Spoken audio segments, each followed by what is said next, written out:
বধূ, কবিগুরু রবীন্দ্রনাথ ঠাকুর। মাঠের শেষে গ্রাম, সাত পুগলিয়া নাম। চাষের তেমন সুবিধা নেই, কৃপণ মাটির গুণে।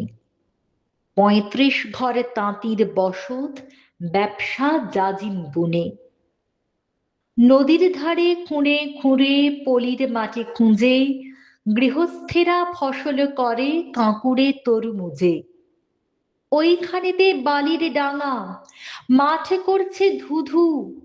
ঢিবির পরে বসে আছে গাঁয়ের মোড়ল বুধু। সামনে মাঠে ছাগল চড়ছে কটা, শুকনো জমি, নেই কো ঘাসের ঘটা। কি যে ওরা পাচ্ছে খেতে, ওরাই সেটা জানে। ছাগল বলেই বেঁচে আছে প্রাণে। আকাশে আজ হিমের আভাস, ফ্যাকাশে তার নীল। অনেক দূরে যাচ্ছে উড়ে চিল। হেমন্তের এই রোদ্দুরটা লাগছে অতি মিঠে।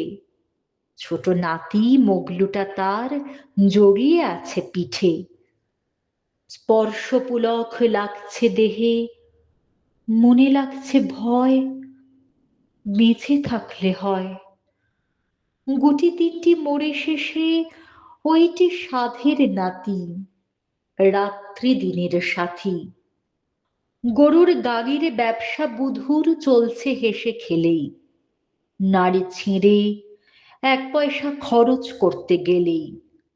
কৃপণ বলে গ্রামে গ্রামে বুধুর নিন্দে রটে। সকালে কেউ নাম করে না, উপোস পাছে ঘটে। ওর যে কৃপণতা সে তো ঢেলে দেবার তরে, যত কিছু জমাচ্ছে সব মগলু নাতির পরে। পয়সাটা তার বুকের রক্ত, কারণটা তার ওই ১ পয়সা আর কারো নয়, ওই ছেলেটার বই। না খেয়ে না পড়ে নিজের শোষণ করে প্রাণ, যেটুকু রয় সেইটুকু ওর প্রতিদিনের দান।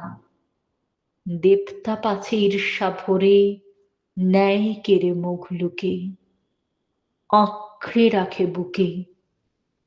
এখনো তাই নাম দেয়নি, ডাক নামেতেই ডাকে।